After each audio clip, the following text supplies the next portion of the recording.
We are live, Mr. Gracey. What is going on, brother? Hey, my mother has asked me not to swear as much, so. No. Tell her to go F herself. No, I'm just kidding. God fucking damn it. So, yeah. Mama I'm going to Gracey. try. I'm going to try. All right. I'll pick up the slack for both of us. I'll curse extra. So there's that. Good show today, Chad. We got Miss Gigi Campbell coming on. That's right. Gigi, she's the lovely pink hair. She's been doing, roadie work forever and ever and ever. So I'm sure she has lots of good stories. Fuck yeah, dude. I'm sure some bands will have to remain anonymous. We'll see. I mean, she's been with some legendary bands, dude. Mine is yours, but Black Crow, Sum 41. She's with Joan Jett and the Black Hearts right now. Somehow we were never on tour together, but hey, what do you do? Well, you never know, man. She might be on the Gracious tour running our stuff. Yeah, she's done tour managing. She's production coordinator. She's done a lot of stuff. So excited to have her on. I believe she's done stuff back in the day in television. So we're just going to learn all about that jazz and what's going on in that world. And if it's still fun, if rock and roll is still fun, dude. Well, she's got one of the most sought after kind of jobs in the roadie world is to be hired on permanently by an artist, and be paid all the time. So that's a coveted job in that world. So it's good that Joan Jett's done that with her. Hell yeah. And I think they're touring with Billy Idol this year, man. Yeah. That should be a pretty dope show. So go out and see Joan Jett and Billy Idol. Come on now. I think they're doing a residency in Vegas too in June, I believe. Dude, that's so fucking smart to, at the end of your career, do a fucking vacancy. Or Britney did at the beginning of her career, middle of her career, but do a Vegas, what is it? What is it? Vegas residency. There we go. Thank you, dude. I was like, vacancy. Holy testicle Tuesday. Vegas residency. There we go. Thank you, Mr. Gracey. Testicle Tuesday. I like it. Yes. It's no longer Gracious Tuesday, just Testicle Tuesday today. Yeah, man. But dude, so I think we played the video of Britney dancing to fucking lightning crashes, man. Her interpretive dancing. What? That's so great. Gigi's having. What is it? Camera issues, Gigi, or you could private chat, Bobby. See if you could work with her on that. He's probably not going to be able to help you, Gigi. But so there should be a camera icon like underneath the screen. It should show a microphone and then a camera with like a drop down. If you click that, it might be able to, select your camera. Okay, cool. And I don't know, Bobby, can you speak to her in the green room? Can you guys hear each other or no? Is it you guys don't live, but the line is on it. I'm not sure. But that's the beauty of a live show, folks. We might have Miss Gigi on when she comes on with just audio, but we shall see. Yeah, can Bobby talk to her? I'm not sure. Bobby, can you guys chat back there? Anywho, we'll see if they can figure that out while we're doing this. What's going on in the political world, Mr. Gracey? Any crazy shit happened this always week? Crazy shit going on. It's like people like whatever. It's like anything that happens that Trump or Elon does at this point, the Democrats have to do exact opposite or complain about it. It's hilarious to me. It's just, I don't understand it. I do understand it. I understand why, but that's a conspiracy theory, but whatever. Dude, we're going to clip, Chad. Sorry to cut you off right there, but this is important. We're going to clip every time you said this is a conspiracy theory and they came true because we're on show 76, 77 right now. You've got a bunch out there, dude. So there's a lot to tie into that one. Why the Dems are the way they are now. And it just has everything to do with, as I've said before, as I've incorrectly stated before, the Smith-Mundt Act the Smith-Mundt Act was passed in 1948 and then allowed the CIA to then propagandize foreign countries. This is a basic definition of it. but allowed the CIA, because they weren't allowed to actually go and assassinate people anymore, to allow them to propagandize countries for regime change, basically. Basically. Cut to 2012, when Obama was in office, he amended the Smith-Mundt Act to make it legal to propagandize the U.S. public. And now look what's happened ever since then. We've been propagandized by the mainstream media, by social media, and for those that refuse to believe that it's happening to them, they have this reaction, this visceral reaction that's been programmed into them for Trump, so that anything he does is they have to take the opposite stance on, or anything that they did to him or do to him, as the deep state, as we all know, exists now, which is again another conspiracy theory. It was okay to do to him. And I've been saying that about the lawfare, about the assassination attempt that they just swept under the rug, 2 of them actually. And they've been programmed to hate him so much that they're like, whatever you need to do to the Nazi, do it to him. We need him out of here. And that's been programmed into their brains, all paid for by USAID. Our tax dollars. Yay! To fucking mess up our brains. And then, going on to that, they just selected Dan Bongino as the deputy director of the FBI. And I think this has not been stated, but I think specifically because he has written books about Russian collusion and the impeachments, and mostly how Adam Schiff, I guess, Shifty Schiff, was completely involved in all that and lied the whole friggin' time, especially about the collusion.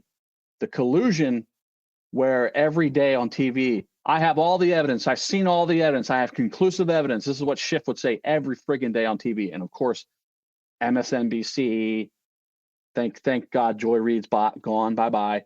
Bye-bye. Bye-bye. During Black History Month, which is just so poetic. But so, CNNs, MSNBC, ABC, that's racist. How dare you say I know. that? Oh my God. Come on. You lost your job because you're completely nuts, but it's racist. Okay. Yeah. Hey now. Anyway, it's just I say I don't understand it, but I do understand it. They've been propagandized, they've been brainwashed for real, like Operation Mockingbird levels of brainwashing, to make them believe that anything that Trump does is bad. Now Elon. Do you think it ever gets out of their brain? Like, even if they're handed $1.6 million, here you go, free of charge, and they're there's some segment that's never gonna want either to admit it or will never figure it out. That's crazy. Could you imagine being that blind through life, Chad? Like, I've been wrong with people I voted for and have openly admitted it. I've been duped by parties. So it's like, why would I voted for Obama twice? Ditto. Like, why would you want to be stuck in that place where it's like you're being fucked and the people fucking you're putting in office? Like, Christ, man. Yeah. It's like fucking Bill's on here. Show Bobby. Bring Bobby on. Bill, you're fired. You're fired too. Bobby. Bill right. And Bobby. Troy Garmin just said, but egg prices. Yeah, that's their big go-to now. Egg prices. And they're talking about how the economy is not great yet. It's like, he's been in office how many days? Almost 60 days now. Yeah, not even the 100. You think that the economy turns overnight? Like, what are you talking about? And egg prices, my God, the Biden administration killed 100 million chickens before they left office. Doesn't have anything to do with it. For what reason, Chad? Because they had bird flu or some shit? Supposedly, yeah. A couple of birds would get the bird flu in a flock and they kill them all. Every one of them. And I saw an interview with a farmer who was actually a chicken farmer who's like, listen, if we allow the birds that are sick, that are surviving, we breed them, then the bird flu is not a problem.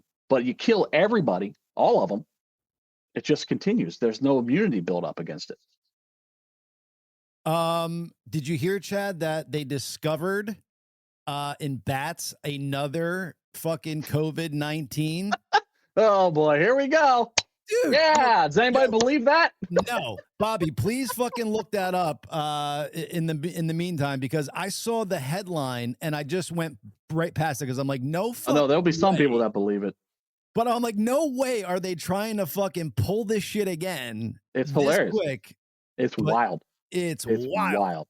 It's and wild. Then, but now you have the Yale study that just came out. That's, the vaccines are giving people vaccine-induced AIDS. VAIDS.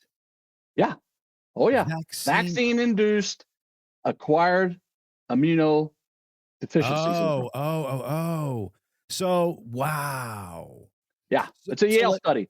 So it's not from some right-wing conspiracy. It's a Yale study. Just came out. I just have so many questions. Like, are the needles dirty? Is this thing going in you and creating AIDS out of nowhere? Like, that's no, it's because it's destroying your immune system with the spike proteins. We've been saying this. It destroys your immune system. It literally destroys your T cells, which what AIDS basically is, which HIV and AIDS is where your T cells get destroyed by the virus. So the spike protein is doing the same thing, among many other things in your body. And there's still people out there getting their boosters. So there's the bullshit, Chad, right here. Scroll up real quick, Bobby, just so they can see the top, and then we'll go to that. It's saying new coronavirus resembling COVID-19 discovered in bats in China. Really? Right out of the fucking playbook. Oh, my God. Really? Oh, boy. Yeah, I'll believe this. Right. So, folks, they're trying it again. Go out there, look this up so you know it's bullshit. I just wanted to pull that up real quick. Ish. But there's more and more evidence coming out now that, basically Bill Gates and Fauci colluded to release COVID on the U.S. public. What do you do in that situation, dude? That's like a fucking public firing squad, and you rip out their bowels and fucking go nuts. Oh, 100%. I mean, they should be literally executed for treason. Yeah. No mercy. No mercy. Fucking Cobra Kai style. But then, both of them, guess what? Both of them had financial interests in the COVID vaccine. And they want to destroy the economy to get rid of Trump. Chad, I have a question for you, though. How does somebody as evil as Dr. Fauci remain in public and have such an important role for so long? Like what he did with, what is it, ATZ or DTZ? What was the AIDS drug he was? AZT, yeah. AZT. Like that is disgusting and evil. Oh my God. COVID-19 is beyond that scope of evil. Like, how the fuck is an evil person like that, like in our government and fucking dictating pharmaceutical fucking like questions and how we should behave? It's propaganda. Insane. Propaganda, gaslighting, lying by the officials. And then have you ever seen these congressional hearings with these? I don't know if it's PETA. It's some animal active rights activist group. Yeah. For animals, and he was doing the most heinous fucking experiments on all kinds of animals, like just crazy like Dr. Evil kind of shit. What the fuck, man? So like all funded by U.S. taxpayers, of course. How does nobody is Fauci the end all be all to that, like in that world as far as medical shit comes? Like, why did nobody step in earlier and fucking say, dude, what are you doing, bro? It's a great question. I don't know. I think because he had the right connections in government. I mean, and then he was Obama's guy. Yeah. So either people are like with him on this and they all wanted this, because if he's like the top of it and that's where it ends, like that, I don't know, man. It's fucking, how do you sleep at night? Well, in 2014, Obama put a moratorium on gain of function research in the United States, which then was shipped to the Wuhan lab, funded by NIH. Yep. Paid for through Fauci's, paid for by the NIH with Fauci granting that access to the money. Yep. through USAID. Oh, great. Remember USAID gave a grant to Eco Health Alliance, which then gave the grant to NIH. And gain of function research happened in Wuhan lab. We got COVID, but then he gets in front of senators and he gets in front of Senate and just completely lies about it. You don't know what gain of function research is. That's what he's saying to Rand Paul. It's just fucking wild. But and now, and Now we know that he's guilty because he was given a full pardon. Yeah. As Biden left the fucking White House, here you go. You're pardoned back to 2014, Fauci, all the way to 2024. That means Now Biden. what's happened? That means Fauci wasn't the top. Biden was, and that's why he pardoned him. And that is fucking sick, man. The fact that you could have an evil motherfucker in the White House as our fucking leader, right, is crazy to me. Anyway, let's get to some fun stuff, Mr. Gracey. We got the lovely Miss Gigi Campbell coming on. How are you, Gigi? Hey. Going on. and Love the dog. Yes. I got one with me here too. He's sleeping, but what's your dog's name? River. Beautiful. Boy, girl? He is a boy. He is still a Rock boy. on. Boy. River boy. Well, he's still, because as of next Monday, he's no longer. Oh, they got the clip. Bye-bye balls. He'll still be male. He still will be. Yeah, there's only two. Get him nudicles, Gigi. Do you know what nudicles are? Yeah, no. They are fake testicles for dogs. No, I know what they are. I'm saying he's like no to that. Gotcha. Like, I know what they are. That's funny. Yeah, you could get him like big, like Rottweiler testicles, and he could have a real deep bark afterwards. Yeah, I mean, I don't even like looking at the ones he's got. Yeah. So yeah, good. The he's ball like, sack. stop talking about my balls, man. Right. God left the artistry out of the ball sack when he invented it, I think. Anywho, so Gigi, you got a big tour coming up with Joan Jett, Blackheart, and Billy Idol. Yeah, it's gonna be fun. When we have a whole month of fly dates and one-offs beforehand. It's something that Joan always does. Kind of, that's our rehearsal. Is doing way to warm up those smaller shows and stuff. It's awesome. Yeah. Nice. But we're looking forward to the Billy Idol thing. I mean, they've been working on that for a couple years now, and that's a great bill. So it should be fun. For sure. Yeah, and it's just us two. So beautiful. That's no opener. You know. Oh, no. Sweet. Wow. So two rocking shows. I mean, in my world, I go, oh, there's so much space backstage. Oh yeah, space, less people, rooms for days. That's awesome. Yeah. So Joan Jett was with who? Alanis Morissette last year, correct? Yeah, Alanis Morissette and Morgan Wade. Who, Morgan's going to be out with Shinedown and Bush this year, and she's great. You should really. So that was a out. big female power tour. It was honestly, for me, and even as long as I've been doing this, there was more women in all different capacities on that tour than I've ever had on a tour. And we have actually even had a picture that we all shared. At the end of the tour, you do a crew photo, and we did one with just the women, and it was crazy. Alanis's tour manager are all women. Wow. And so like everyone in charge is women. Joan loves, women heavy in her camp. Although our tour manager, Derek, is a guy, but we won't hold that against him. Here's a question, and we're going to leave Joan out of this one because you're working with her now. What was your favorite tour in past that you've been on besides Joan? Because you've been with some really cool bands. Yeah, it's really hard to say because there's a few that I hated, and we'll sure. name lists. But I loved Sum 41 just because that's, I love punk music, and that's kind of my happy place, just because I love listening to the music. But the Black Crowes, they're, the thing that's great about them is that it's all live. There's no track. There's, aside from the background singers, no one else is allowed to wear in-ears. Like, it is live. And Chris and his wife Camille are just fun. And so that was great. But it's hard. Everything is different. Every tour there's something special about them. For me, it's always, what did I learn from them? But musically, definitely, the Offspring and Sum 41 were and fun. Probably cool ass crowds too. So like good parties afterwards and all that jazz. Sir, I do not party. Really? I am on tour. I don't even drink on tour. Good for you. Yeah, that could take you. No, I not to say that I don't drink, but I don't drink on tour, especially when I'm tour managing. It's just that's a no-go for me.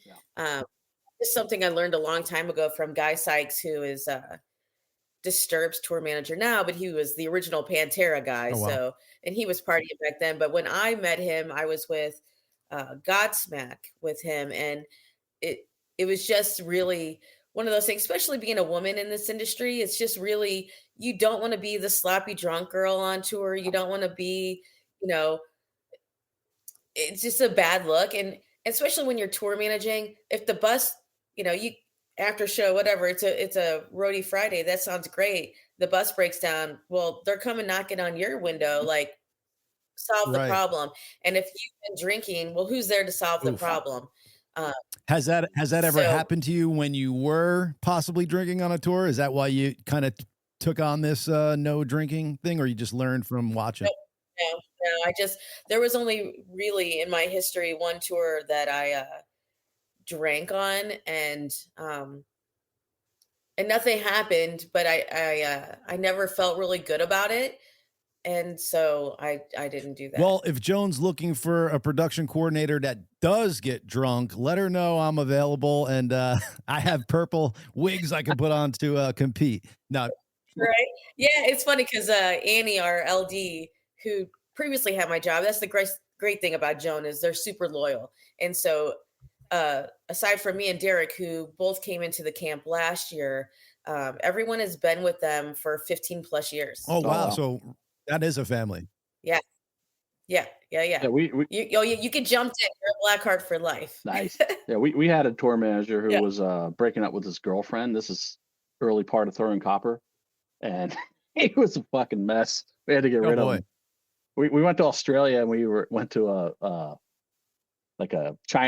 Japanese, not sushi bar, but like where they grill the meat and run right in front of you. Yakitori, hibachi. I think it's called. Oh yeah, and, hibachi, I think.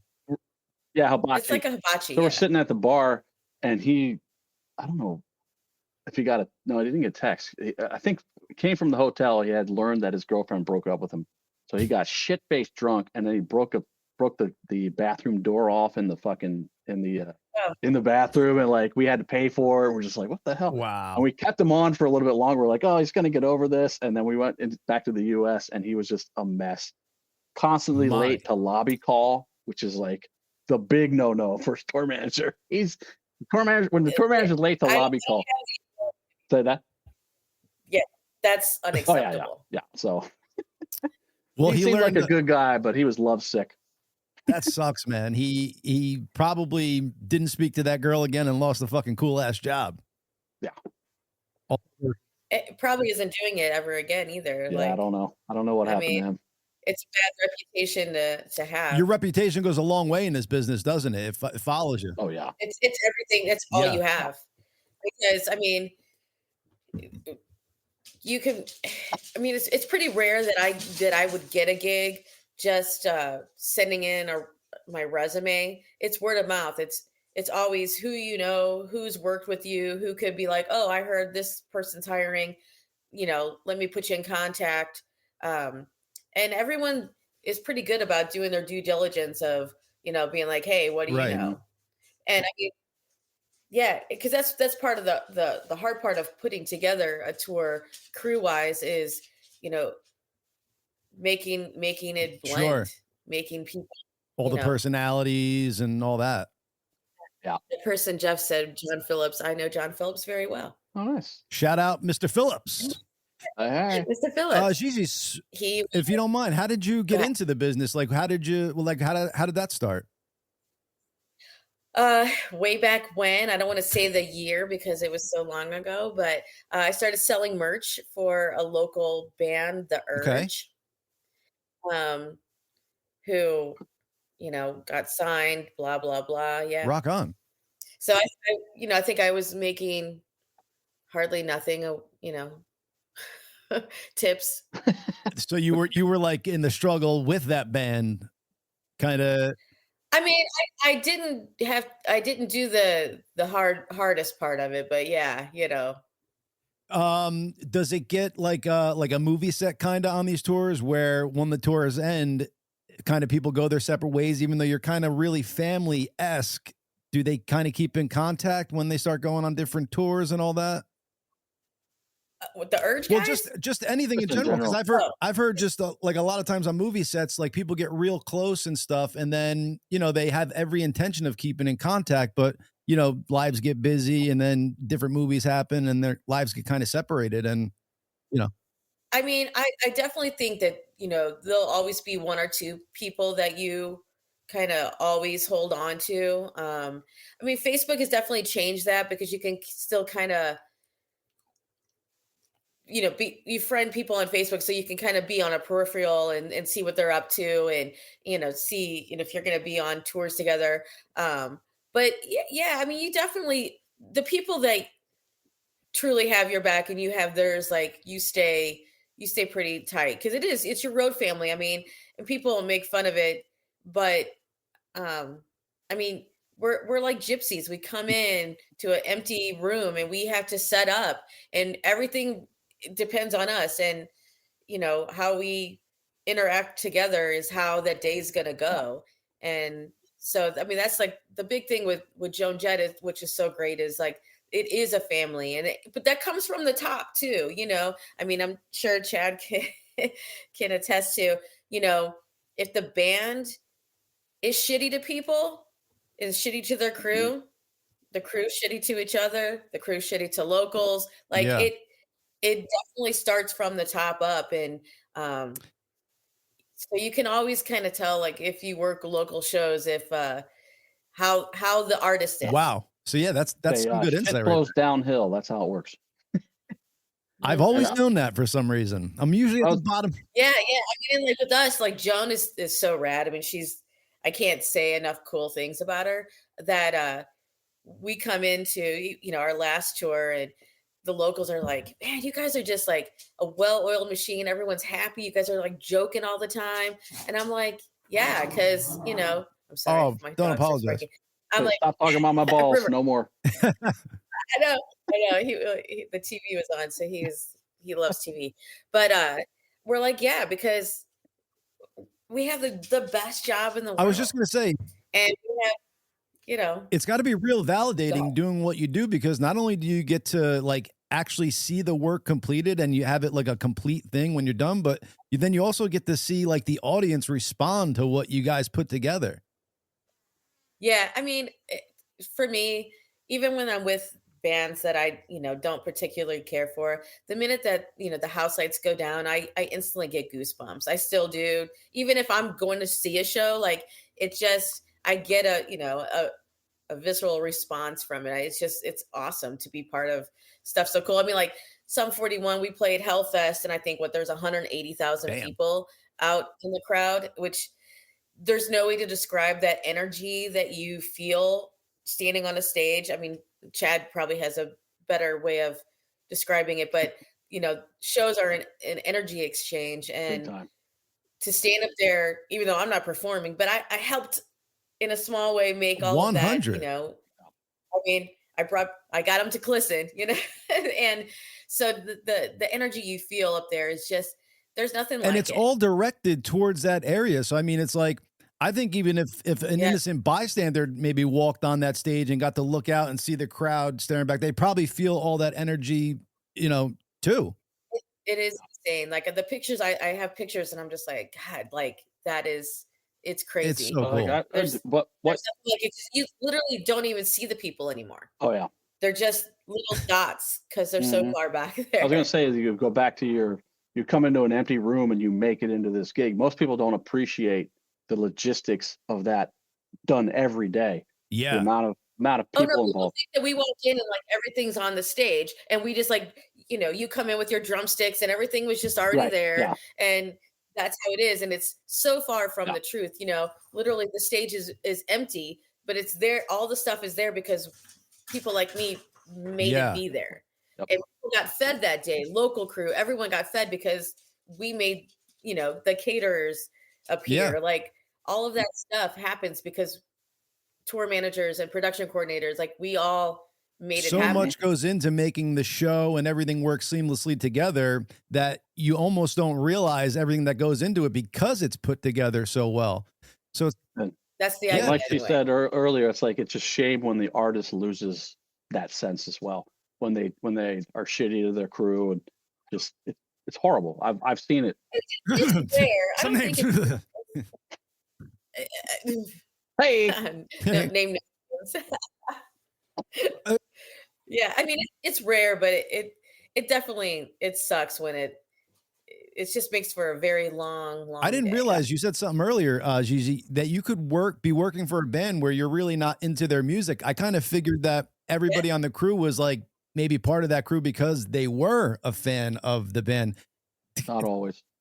So, I mean, I just finished, and I did sign an NDA, but this is my personal opinion. I just finished King Diamond, and that is entirely not my music. Yeah. And, you know, and I'm in the quick change with my in-ears, and I have to listen to it night after night for what we did 14 weeks. And to me, it's just not my thing, you know? So, I mean, everyone, that's why music is so great, because everyone has their own, you know, thing. But no, I don't care musically who I work for, as long as the check clears. That's that's important for sure. Well, I got to take them. And most of us, I mean, yeah, are we happier when we're with somebody that we're like, because it makes, you know, the showtime cool, because you're like, oh, you sing along, you're happy listening to it. But no, I mean, I've definitely worked for people that I'm like, whatever. I mean, I did country for a minute, and I'm not a country person. So. I mean, I got to take a quick second to say what's up to my cousin Matt G is watching. What's up, Matt? Thanks for tuning in. Long time road person for live, right, Chad? Exactly. Yes. Oh yeah. What up, Matt? One of the originals. He's been with us since 1989, really, when we first started. He was. Gosh, I want to say that was the first time I saw live was probably at the American in St. Louis. I didn't realize I was with such old people. I wasn't even born yet in '89. My God. No, I'm just kidding. I was. Just had to throw that out there. Mess with you a bit. Isn't it amazing getting older, folks? Do we feel inevitable? It's inevitable. My God. I mean, Gigi, have you done this yet? Because I feel like aesthetically we all kind of look relatively young. But have you ever gone to move like you did when you were a little bit younger, and it's like your body doesn't move quite as well as it used to? I've had that happen to me a couple times. I mean, yeah, don't admit it. Don't admit it. Speak for yourself. Yeah, you know. Yeah. Right. By the way, I don't wipe my butt very well either after I go to the bathroom. So there's some more TMI for you. Hey now. You need wet wipes. I think they made I do. That. Wet wipes are the key. You don't have to get into specifics, Gigi, but which band I know you don't party afterward, you don't drink and stuff, but like any peripheral parties you've seen thrown after? Oh. Sweet. Let's go. I mean, I like, who was the craziest? Or yeah, like who were you saying like they're having fun? Like, you know what I'm saying? If I wasn't being coordinating or managing, I might just hop over there and have some fun with them. I mean, most of them do party, but not like back in the day, the 80s. Like that. Yeah, that was a different time. That was, you know, I mean, nowadays there's a lot of juicing going on and that. So no funneling, a little less skiing, if you know what I mean. You don't really see that anymore. They ruined everything, Gigi. Yeah, I mean, I'm just scrolling through the Rolodex of NDAs in my head of what I cannot say. Well, Stormy Daniels got around her NDA somehow, so we might be able to figure that out. I mean, the Black Crowes had some pretty crazy parties. Chris, not Rich. He's the, you know, straight to the bus, have a expensive bottle of red wine and be done. Yeah, but Chris is fun. You know, like they have such an eclectic group of friends everywhere they go, and super, so much fun. Like they're just good people. I mean, the Sum 41 guys minus Derek, because Derek obviously is sober, and Zumo's sober on tour as well. But Cone Dave and Tom definitely stole a couple golf carts and wrecked one into a bus, whatever. And funny, the one that they wrecked, we were with the Offspring, and we were in Cleveland, I think. And the backstage kind of has a little lake thing. Sometimes it's right up there, whatever. They stole a golf cart. To their defense, like somebody left a key in it. Yeah, exactly. Hey. I just standing there, and they're asking for it. They their cocktails, they're racing it around. They hit one of the buses. The hubcap came off, and Offspring's tour manager said, "Well, what are you gonna do?" And I said, "Send me the bill." Yeah, exactly. That's it. Mm-hmm. I mean, these are grown men. They know what they did. Send me the bill. That's how it works. We never did. That's the consequence. Send the bill. Yeah. That the band probably never sees. Anyway. Exactly. They didn't care. They're, they were having fun. Oh, of course. Gigi, when you were with Black Crowes, was Steve Gorman drumming? Was he what? No. No. Yeah. When did he leave the band? Like, I didn't kind of miss that. A long time ago. Oh, really? Okay. I mean, he's written a really terrible book that. But he wrote a book. Oh, see, I'm way out of it. Fuck, I didn't know that he wrote a book about him. Jeez, got it. Yeah, tell all. Not a good one. Wow. Well, yeah, well, a version of the truth. Well, I guess. Of course. Yeah. So there's three sides of the truth. Your side, their side, and the middle. Yeah. Yeah. Chad's got a bestseller in him. He's got some stories. I mean, I'm waiting for it. I've heard stuff. Well, he's giving it away for free on here, but eventually he'll collect those and put them down. Not all of it. No, not all of it. Hey, listen, when I'm ready to retire, I got a book as well. Oh, I bet you do. I bet you do. Has there? When I'm ready. Has there ever been wars between the crews that you were a part of, or have you seen anything like where the crew, like, let's say Billy Idol's crew is not meshing with your crew or anything like that? I mean, not really. I mean, I've heard things, but not been part of that. No.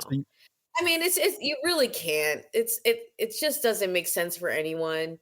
I mean, I've definitely been on tours where, you weren't the headliner, and the headliner's just like, weird about dressing rooms or weird about storage or whatever. Sure. But that usually gets, handled pretty quickly. I mean, if you go to the TM and it doesn't get solved that way, you just, you call your agent, and somehow that goes away, Right.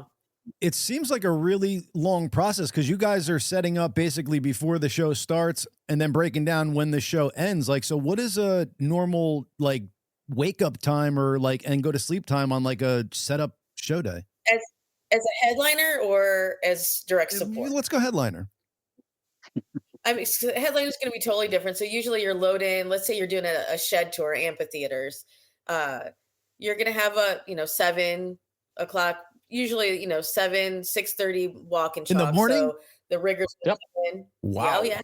Yeah, you can't be drinking. So the riggers will get in, tour manager, production coordinator, we all get in. My side of things, we're walking the rooms, assigning, like where everyone's going to live for the day. The rigger and the stage manager are out there walking the stage, marking things, before load in at 8 o'clock. So you could usually have a half an hour window for walk and chop.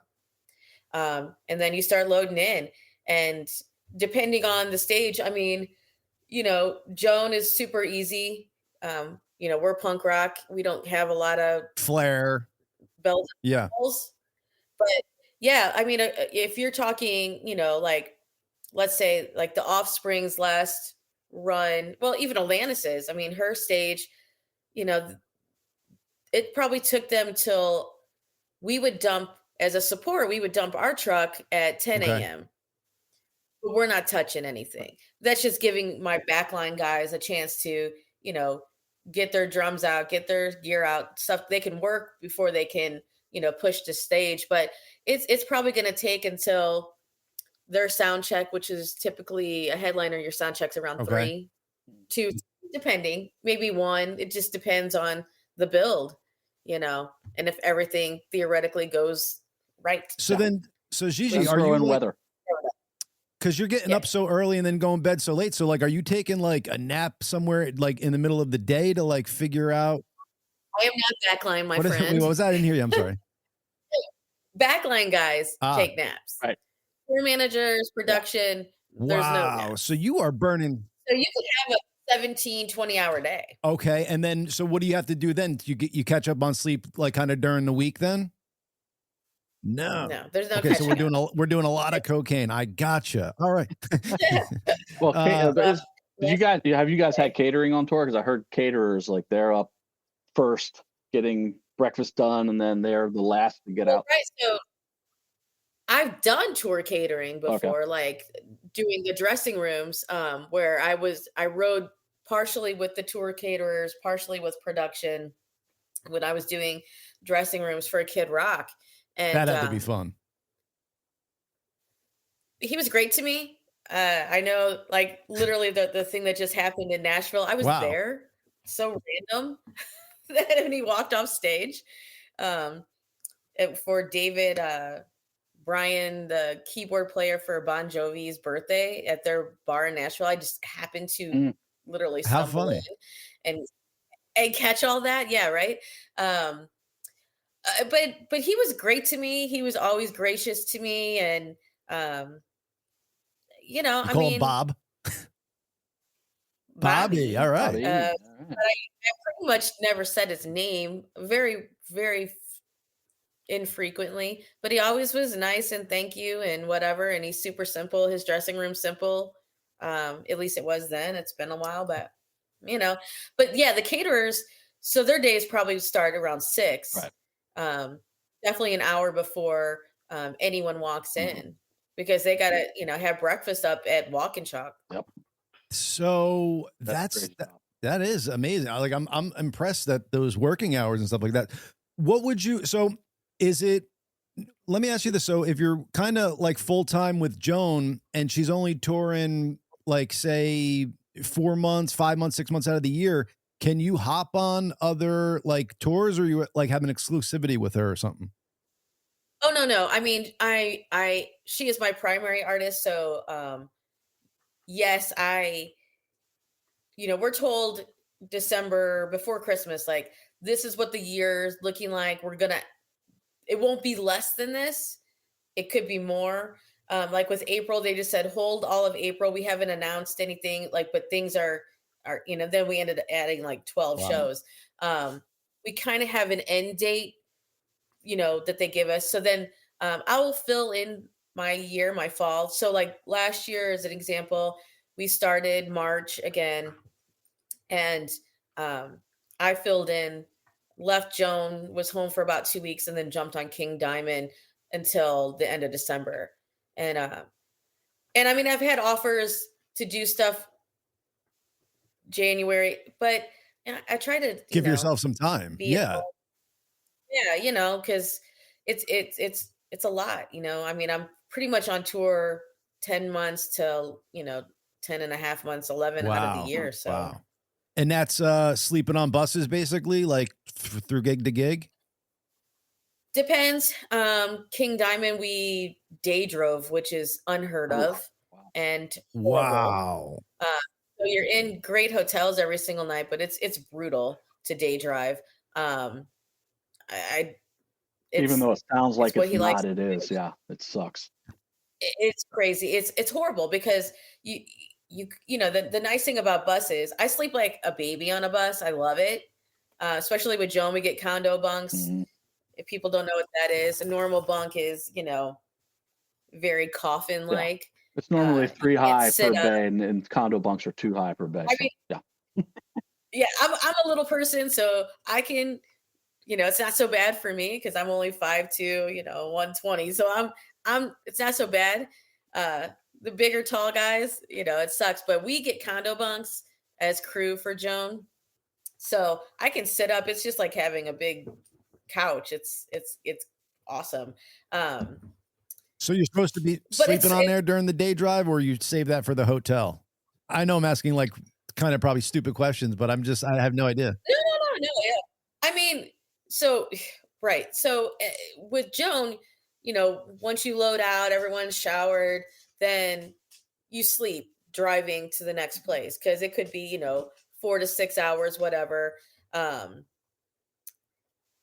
Where when you're day driving, you could just go back from the gig back to a hotel, but you still have to get up mad early, sometimes in the morning because of the long drive. So you've literally gotten back to your room, showered, and you have an hour and you have to, get on the bus.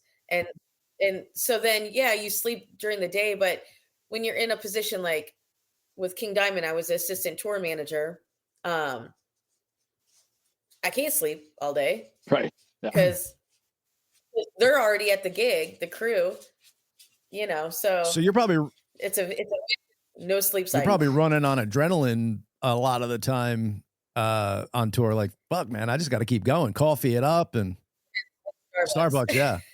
That shit is really powerful. Starbucks, by the way. I'm like a girl with my coffee. People don't realize the hours that crew put in, of course the sweet backline guys, they get to take naps during the day, and no judgment-free zone. All right. I'm sure you got mad. Like, do you like document your journey and take some cool pictures of like being on the road and some bands you've been with and stuff? I mean, I take a lot of pictures. I used to not keep a lot of stuff, but as I've gotten older, I kind of regret not saving more of the little posters and stuff like that. And so since the Black Crows, and that's been 4 or 5 years ago now, I've gotten really good at like, I'll take the poster and ship it home and and save stuff, because I guess it's getting sentimental in my old age, and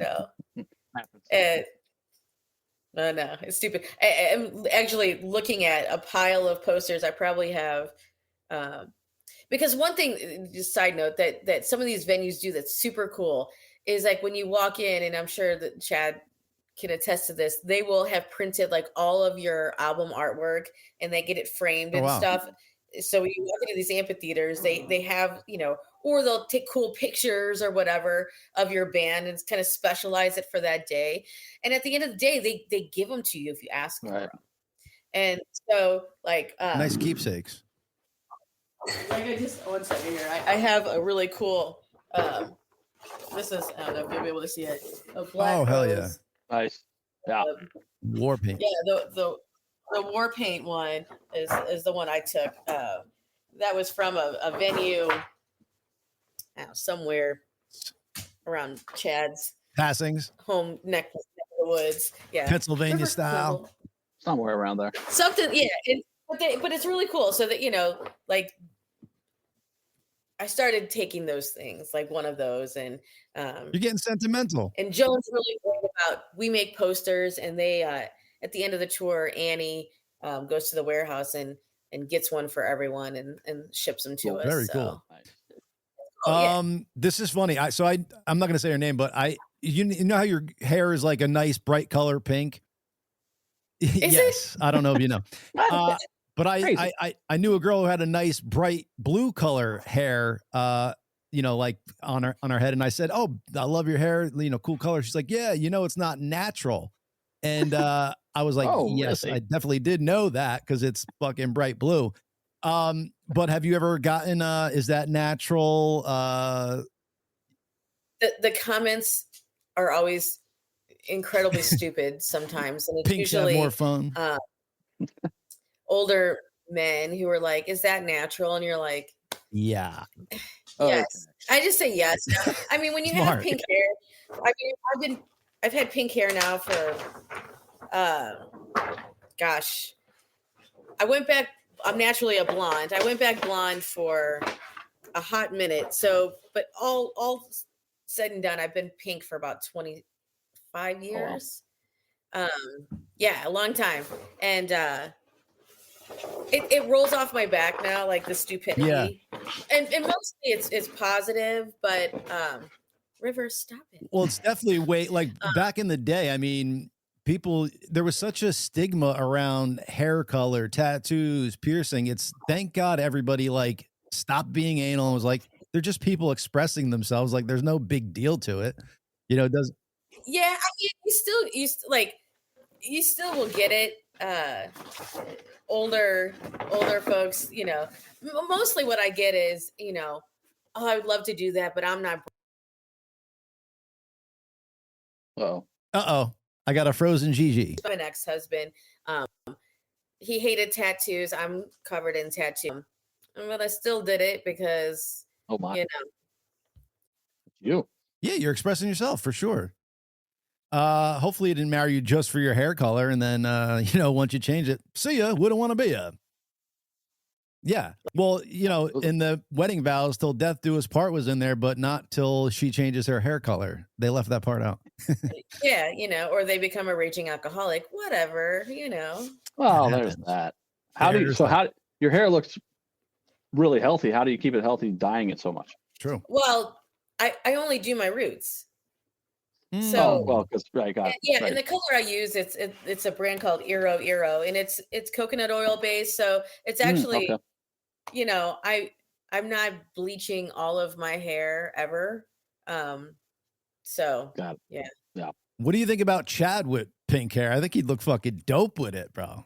Just pink tips. Yeah, we could always give him a little pink tips. Next time I see him, I'll rub off on him. Yeah, there you go. Bring some extra hair color. We'll tip him out. Boom, there we go. Shakalaka. That would be funny. All of a sudden, oh, I guess you were with Gigi last night. He's coming in all pinked up. Right. What? Hey now. Well, Gigi, you know how we do this here. We always leave the audience wanting more. We want to thank you for coming on. You are a ton of fun. We hope you'll come on again and shoot the shit with us in the future. Can you let the audience know where they could find you, and if you want to mention some tour dates and all that jazz? Gosh, well, you can request to add me on Instagram, although my page is locked down because it was hacked. Oh shit! But it's go_for_Gigi, Gigi. Yeah. So this summer with Billy Idol, we have. We're all over the country. And then we have our great little short residency in Vegas in June, which is going to be super rad. It's at the House of Blues.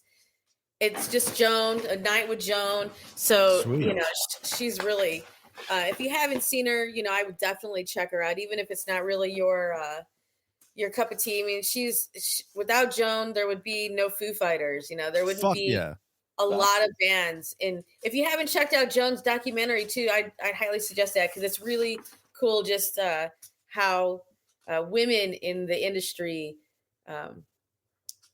make the industry. I mean, without us now, it's just we're a powerful force, and it's really, really cool. So she did a great job with Nirvana, by the way. That was freaking awesome.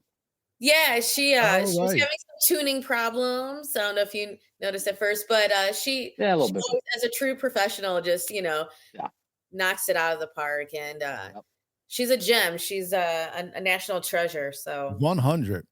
And like you said, if people aren't into Joan, I don't know what you're into, but you're not into good music then, because Joan is a fucking rocker, man. I love she is. I mean, from birth, like that. That's who she is, and everything. She's just cool. She's rad. And Billy Idol, I mean, my God, that dude, how old is he now? I don't even know, but I mean, he looks amazing. And that accent, super fun summer show. I'm Billy fucking Idol, mate. Right. Every time I do a British accent, it comes out Australian. It's the only accent I have. Australian? I don't know. It's something that's not American. It's yeah, it's something.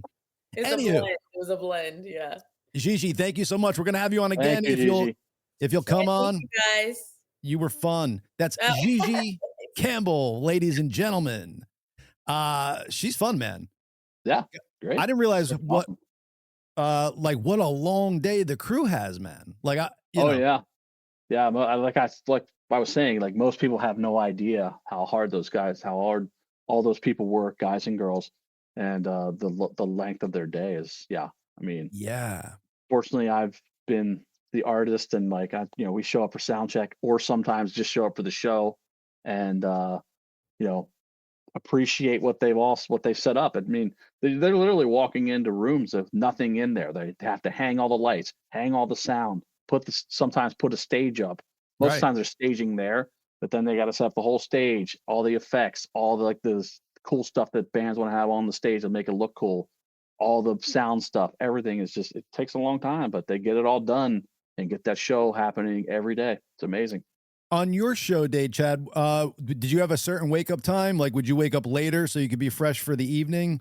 How did that work when you were on tour? Yeah, Live was not a band that did a lot of sound checks. We just didn't like doing it. So, I always say we wanted to do game time. We didn't want to do practice. So does that mean you had a lot of trust in your crew then, because you knew that shit was going to be set up? Okay. Yeah. Yeah. Especially like drums. Like I trust my drum tech. And most cases I would just sit down at the show and go. Wow. But so our wake up time could be, whatever. I mean, 2 p.m. if we wanted to sleep in that long. Head out to the show. Usually get there around 5 or 6 if we're headlining, and hang out for a couple hours, have dinner. Boom, showtime. So nonchalant for a fucking band that rocks as much as you guys did, man. It's like, Well, it's just about every band. I mean, that's how the day goes for you. Yeah. So, a lot of bands love to sound check, and we're never into that. Right. You're like, we're going to do this in fucking 2 hours anyway. We know the crew's got the levels, right? What's the fucking point? Give us more fucking time to go explore. Did you ever, when you would go to different cities and stuff, did you ever explore, or was it kind of hotel, buses, venue, and that was kind of it? Oh, in the early days of touring, yeah, we would explore a lot just because you'd never been there. But then it kind of got to the point where you were in all these places multiple times. So you're just like, I need to go see all the tourist stuff again. And as you get older and as you get further into a tour, we call it tour tired. You just get fucking even though you're the band and you're like, you're got the cush job, you still get tour tired. You can't get enough sleep, even though you can wake up whenever, but it's just like, you just get overall tired. And so you just want to just hang out in your room and just relax generally. You hear kind of lead singers fucking kind of say the wrong city or state they're in at times. And you kind of laugh at them, but now thinking about it, you guys are in so many states and cities, it probably can be like, where the fuck am I tonight? Did that ever happen to you? I maybe Ed did it a couple of times, but he was usually pretty good about knowing where he was. Yeah. So he could keep track. Yeah. Thank God. Cities don't like that, man. States don't like that. How dare you? We're fucking Jersey, not Pennsylvania. Oh, hello, Cleveland. Yeah, hello, Cleveland. Yeah, we found out that Steven Tyler got some staged quips written for him. Didn't know that was a thing for. Right. Yeah. Kind of so cool. Wild. I had no idea that bands or artists would have comedians write like lines for them to do in between songs. Right. Never even dawned on me that would be a thing. Should I just put this on my resume, even though it's not true? I'll be like, yeah, I fucking write lines for fucking Joan Jett. She, you remember when she said she loved Cleveland? That was me. I told her to say that. Right. Oh, that's funny. Have I seen your work? Well, but you might have heard it. Have you ever heard this person on stage say they love America? That was me.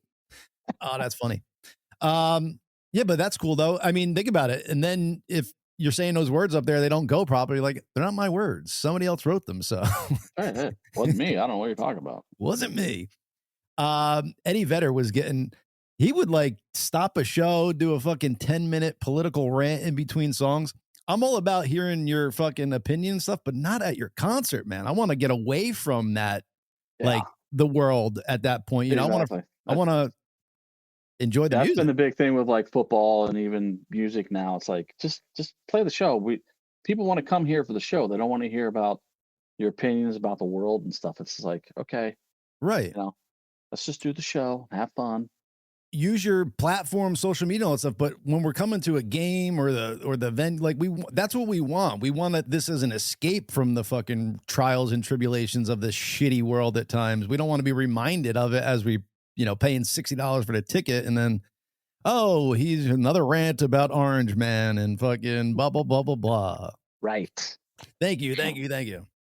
But yeah, so folks, catch us. We got a couple more minutes here, but we're going on Pushing the Limits podcast at 3:15. Myself and Mr. Gracey will be on there.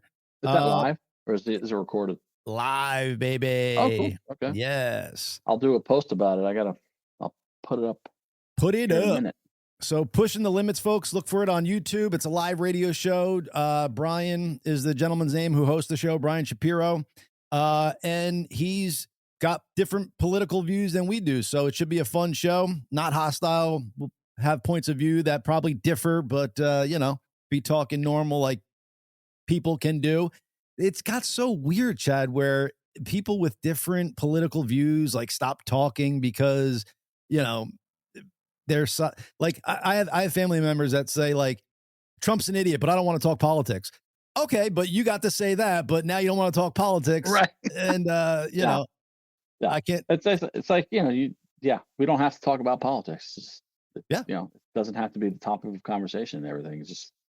But even if you do, can't you disagree and get your points across and still be friends? Like I don't.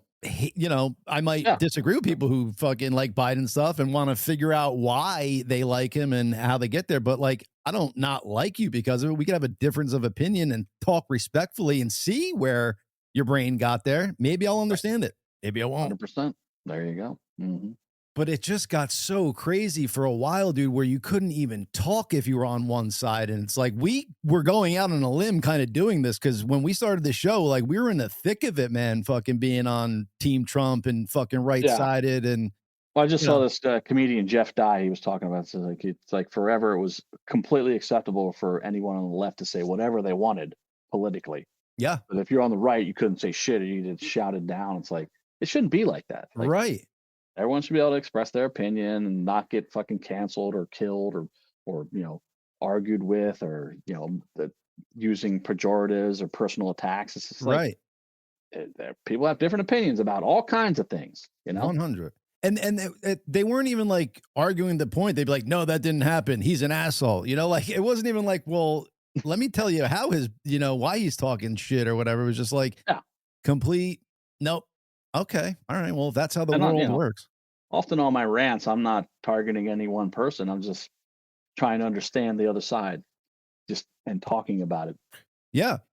Just like they are. So, because there's been times where I've missed something like, oh, that doesn't make sense to me. And then somebody explains it from where they got their point of view. And I'm like, oh, okay, I could kind of see it from that way and stuff. Like that's how the world works because you can have blinders on and just see one side of view and stuff like that.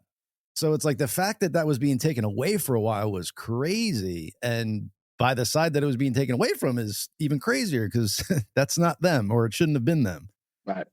But anywho, let's bring on Bobby for real quick. See what he's got going on over there. What's going on, Bobby? What's going on, fellas? How you doing? Bobby. Paul Hines was requesting your presence earlier. I got a couple things I want to show you. This is funny. You want to check this out? Hold on. Is it funny or funny? Is it funny or show maybe second titties funny? The circle of life. The circle of AI life. Oh, circle of AI life. Okay. Oh, sorry, Bobby. I got to put that up. My bad. Circle of AI life. Let me see if I could expand this and maybe give it to Circle of AI life. And then it goes, humanity researches AI, shows people looking at a computer. Humanity, am I going bottom, Bobby? No, go left and then down. Okay. Humanity perfects AI. Boom. AI perfects itself. And then it shows the thing turned, I don't even know what it shows. AI enslaves humanity. It shows the pyramids. Solar flare disables AI. I guess that could be coming up. Humanity worships sun god. Rock on. Right. And seems like we're fast moving into a Terminator. But yeah, let's hope for the solar flare. As I'm hearing more and more people like that are in the AI world talk about AI, like it's probably never going to be sentient, like where it fucking knows how to do stuff. Like it's not. Yeah, but I mean, it's almost seeming like physically impossible. And when it gives false information, it's not lying. It's what the fuck is it? It gets confused. So like its whole, like the way it's set up is for it to give the correct information, blah, blah, blah, but it sometimes could get confused and say something and it looks like it's a lie or something. Like it's not as intelligent as people give it. Really all it's doing is pulling information from the internet and kind of summarizing it and then putting it into whatever it has. It's not really thinking on its own, you know? For now. Eventually it'll be able to. Maybe. Yeah, didn't Google had 3 AIs running, and 2 of them started talking to each other in languages that the programmers and the 30 AI couldn't understand. Yeah, developing its own language. But again, so that's it's drawing from like information that's out there. So whether it's taking fucking hieroglyphics, emojis, and fucking whatever, and putting them all together and melding it, it's like an amalgamation of languages rather than an inventing one. You know what I'm saying? An amalgam. We love it. There we go. Yeah. Amalgam. Okay, so you remember that coin Pi? Yes. All right, so it just went mainnet. All right. Yes. Let me show you what it's at right now. So you can now trade it. You can now sell it. Coming up. It's $1.50. Are you sharing? It's at $1.58 now, and the whole market is crashing right now. If you look at the whole market, it's down 7% today. Just because tensions, what's going on in the world. Oh, I see. Look at the fear and greed. Total fear. Everything is down. But Pi they said something about an announcement with Bitcoin right. or something, I thought. Pi is doing all right. Let's go. There was an announcement of Bitcoin, you said? I thought that's what I read. I guess it was Monday. Something with Bitcoin was causing the market to fluctuate. People were panicking. There was a hack for BitGet got hacked. That was the problem. The company BitGet, they got hacked. That was the problem. That's what's causing this big sell-off. These son of bitches, bro. It's like fucking go like hack your fucking mother's bank account, dude. Don't take fucking people's hard-earned money and fucking information. Like, when did that become cool? I also have this, all right? You want to see something cool? This is a rocket hitting the firmament. Watch this. Hold on. Nonsense, folks. I saw this. This is fucking nonsense. Look at that, Bobby. How is that nonsense? Funny, what is nonsense? So fake. Look, it's a separation stage. I've seen that over California many times because they launch out of Vandenberg. All right. Watch this one though. What's this? Our mission as the civilian space exploration team is to be the first civilian team in history. AI, Watch it.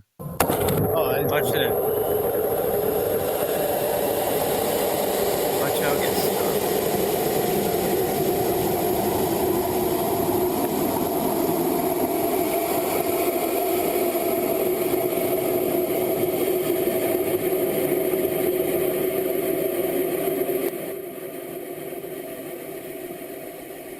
Reach an altitude of 73 miles. Dun, dun, dun.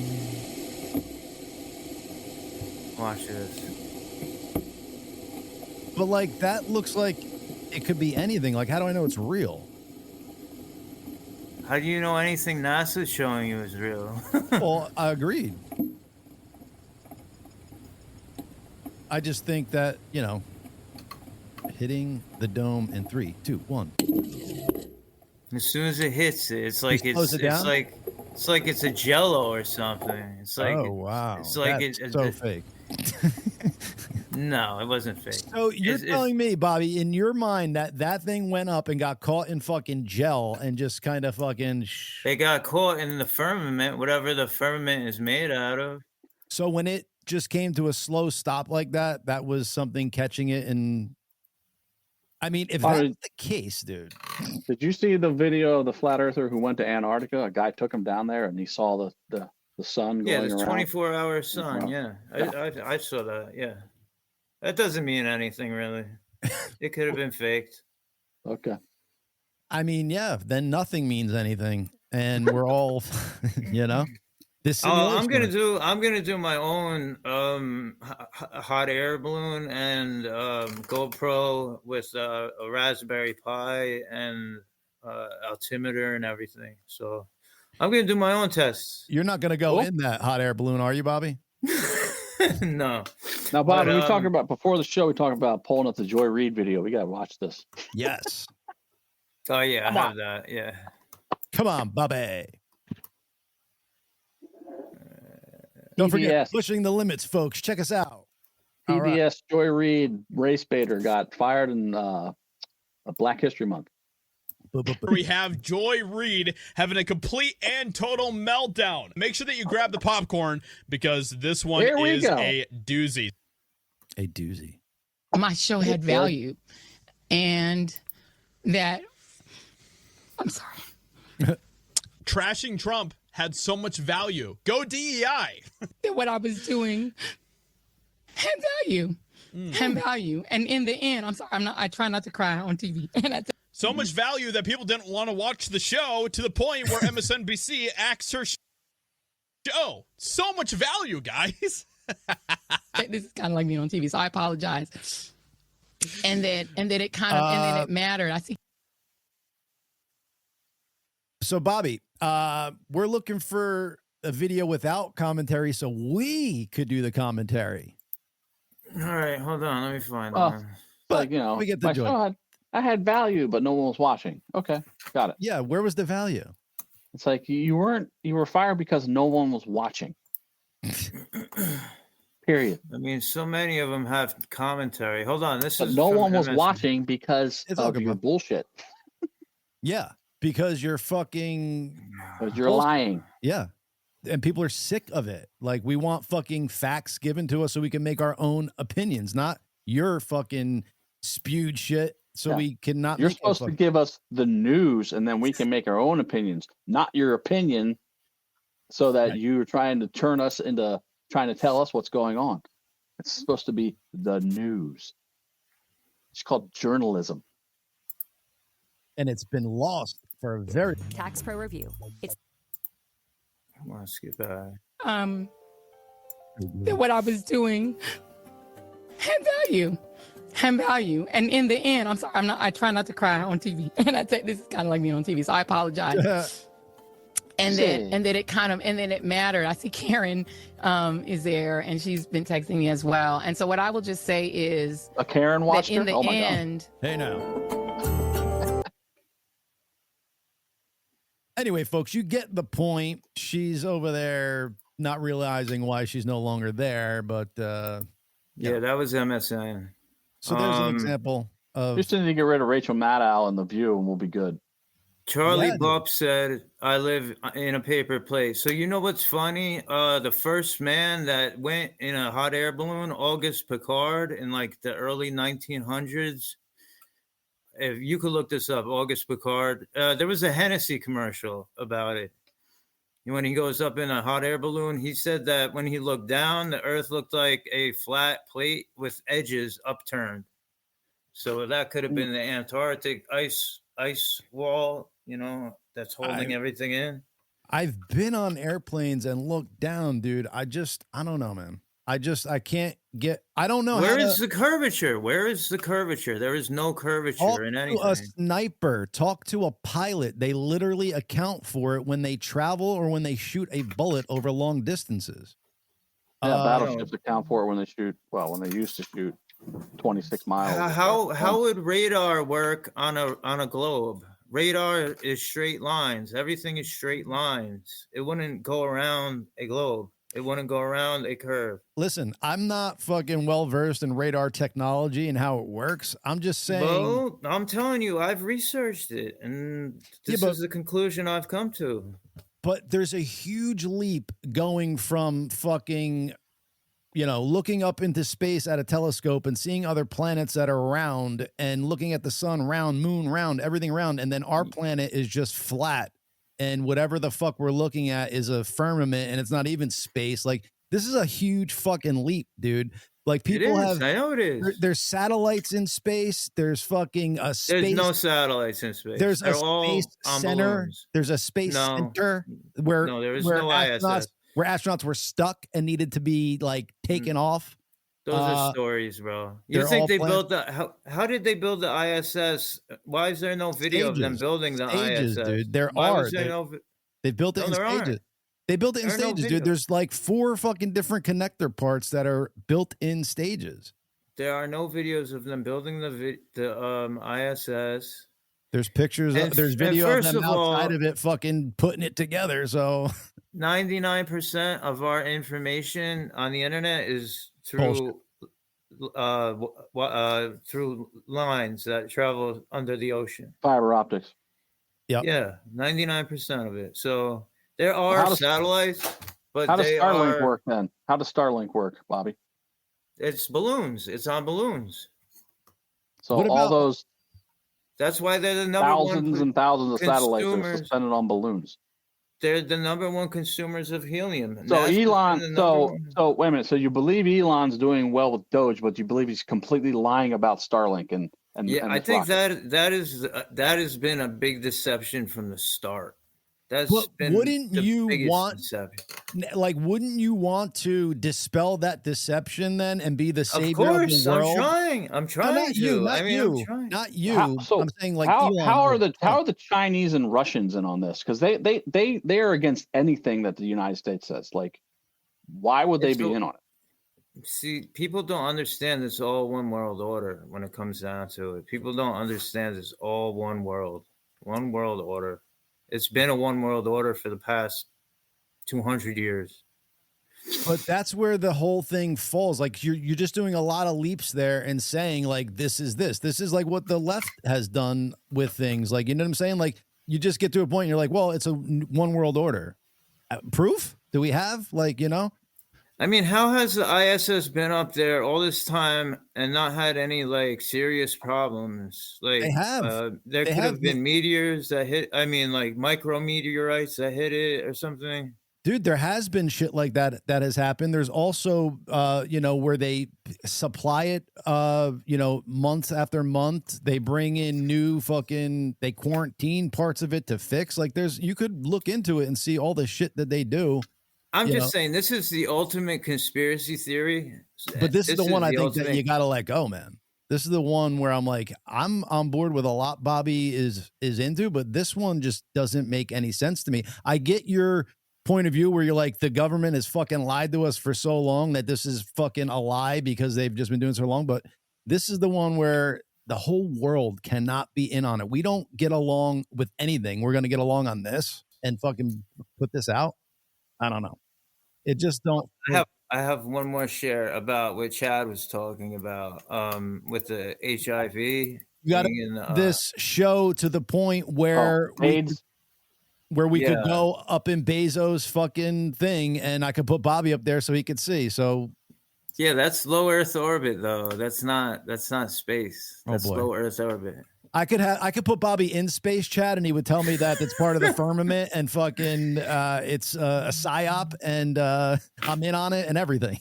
No, if I go up there and I see it, then I'll believe it. You'll have another fucking thing on how this is fucking CGI'd and you're in a fucking simulation up there. You'll figure it out how to make it. Oh, trust me. Go ahead. All right, so listen to this. Yale just confirmed that what we've been saying for years. mRNA shots are giving people AIDS. 66% of the participants over 585 days after the shot have less T cells levels. Less than half of what they should. Less than half of what they should be. So my question to both of you guys, are they using AIDS in like the autoimmune deficiency thing, but not the actual like HIV positive form of AIDS? It's like just the acronym of it, like your immune system is deficient, or they're saying the HIV virus supposedly causes AIDS, which is acquired immunodeficiency syndrome. And this is a vaccine-induced version. Go ahead, Chad, this is a vaccine-induced version of AIDS. Okay. Yeah, they supposedly used an HIV protein in the vaccine too. Wow. I had heard that, yeah. Right. Wow. That's fucking crazy. Like, oh, maybe if we throw HIV positive in here, this will fucking have a positive outcome. No. That's why I recommend people get tested. Whoever took it, get tested. Well, that would be a great way for husbands that are cheating on their wives to let them know, honey, I swear this AIDS is from the vaccine. Not me. But they're also finding out is that the spike protein production is ongoing in their bodies once they get the vaccine. It doesn't stop. At least at this point, it hasn't stopped. Your body just keeps replicating this shit, and it's destroying their immune system, doing many other things. Myocarditis, strokes, turbo cancers, lots of stuff. And when Dr. Malone was on Joe Rogan back, was that 2021, 22? He's one of the inventors of mRNA. And he was saying that this is going to destroy women's ovaries, attack men's testicles, like birth rates are going down. They were going down before, but now it's being accelerated. You know, sterilization. It's like, don't take my word for it. Go listen to Dr. Robert Malone. Look at the Yale study. Like, it's, you know, shit's coming out. Like, more and more stuff comes out. MSN never covers it, so people are like, oh, it's not true. It's bullshit. Well, yeah, okay. Yeah, exactly. Well, think about the people that did like take all this. Like, so maybe it's almost like their brain fucking trying to protect them because like they realize like, oh shit, I could be fucked right now. Yeah, that's true. They don't want to admit that it did something to themselves or gave it to their children. Dude, this is so fucking sad and evil. Like, it really fucking breaks my heart that this shit goes down. And then people are wrapped up in it and they're kind of feeding the problem themselves because they don't realize how twisted this is. Like, it's so fucked, man. Then Fauci takes his part and, you know, it's crazy. Right. Like, yeah, it's like, yeah, he's such a great doctor. He had to be pardoned from 2014 to 2024. That pardon that should be the telltale to anybody. Yep. Right there. That pardon is not going to save him from people like going into his home once the fucking proof is in the pudding. I mean, it's already there, but and the final proof in the pudding should have been that pardon, because what else is that pardon there for unless it's needed for something he did horribly. Right. And the fact that you're going to make that, like, how, like, do people not believe in an afterlife? Do people not believe in God? Do people not believe they're going to be judged? And even if so, even if that's not in your brain, where the fuck is the goodness in you? How do you sleep at night? How do you kiss somebody you love and look somebody in the eye when you're fucking killing innocent fucking people? For what reason? I don't know. Like, none of money. Is that the fucking root of all evil? How can you want and need it so much that you're willing to go this fucking low on the human population? It's gross, disgusting. You should take your little dick and suck it and choke on it. I heard there's up to 30 million people that have died from vaccine complications now. I'm sure. Yep. I am sure, bro. I just don't get it, man. Like, I feel bad for fucking something I've done to an individual that is like nowhere even on that. Like, if I hurt somebody's feelings by, you know, getting loud and saying, go fuck yourself. And then I realize I hurt their feelings. Like, I feel bad about that. So I could only imagine what I would feel like if I had fucking death on my hands and fucking all this shit. Like, I would not be able to like do anything. And these people are walking around like, everything's great, man. Our fucking bank is good, and like, what? That's crazy. How are you leaving the world? It's the same people who want to perpetuate the Ukraine war. Yeah. I mean, Trump's trying to stop that now, and they're just all against it. It's fucking wild to watch. I mean, again, another thing. Trump's trying to stop the war. He said he wants to stop the war because he wants to stop the killing, and Democrats are against him, and the people that follow them are like, oh no, this is bad. He's only talking to Russia to stop. It's like, who cares? Stop the war. Doesn't matter how it gets done. Just stop the killing. Why are you warmongers now? Right. Why are Democrats warmongers now? Except that you've been told to be by mainstream media and social media. There's no other reason. It's a Russian asset. They're still calling him a Russian asset. It's crazy. as I was talking, I wanted to talk about this. So Dan Bongino, he got hired as the deputy director of FBI because he is an expert in the Russian collusion hoax and in the impeachments. Oh, that's my theory. Okay. Let's go. You heard it here, folks. Because he was offered to be the head of the Secret Service, but he didn't take that job because he wasn't able to do what he wanted to do with Russian collusion. FBI, being deputy director of the FBI directly under Kash Patel, allows him to now go after Shifty Schiff, Nancy Pelosi, Obama, all the people that funded and helped make collusion, help push collusion on the U.S. public. I mean, sitting U.S. president is being monitored by the CIA at Obama's behest. It's fucking insane. Insane. It's insane. And people are like, they don't. It's like either they don't talk about it, either they don't know or they don't care. Which one is it? Do you not know about that, or you not care about it? Because if you don't care about it, you're fucked in the head. And if you don't know about it, that's one thing. But learn about it, because that's what went on. It happened. And then you had the whole impeachment bullshit.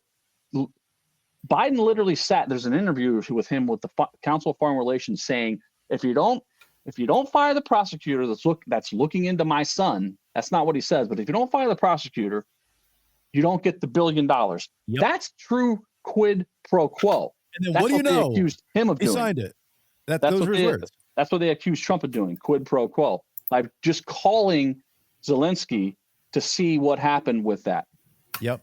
And there was a anonymous whistleblower that said they heard the call. It's like, it's all complete bullshit. And then now you got Adam Schiff up there going, oh yeah, no, I didn't talk to the whistleblower. He completely colluded with the whistleblower.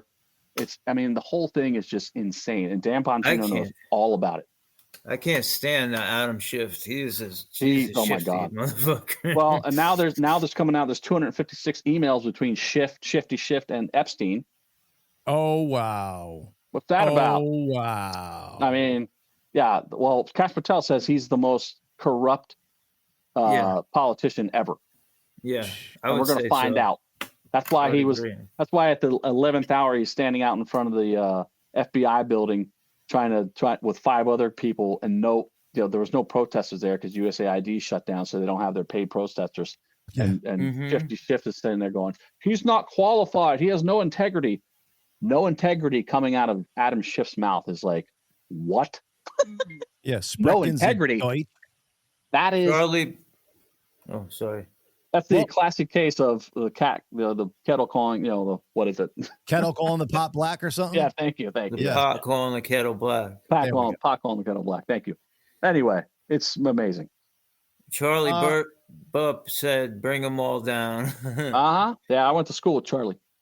Bobby, let the audience say goodbye to the audience, because Chad and I got to get ready for this next Pushing the Limits podcast. Bye, everybody. Have a good day. Thank you. Peace. The one and only Bobby right there, folks. Oh, wait. What were you going to say, Bobby? You like, share? What are you going to say? I said like and subscribe. Boom, shakalaka. There you go. Only Bobby. All right. Fun show, folks. We had Gigi Campbell on. We had a little bit of Bobby's World going for you. And then you had myself and Mr. Gracey. Hey. And 4 of us on Pushing the Limits. So catch us out there at 3:15 p.m. Look for it on YouTube and all that jazz. And we appreciate you, gracious audience. Another gracious Tuesday. Peace.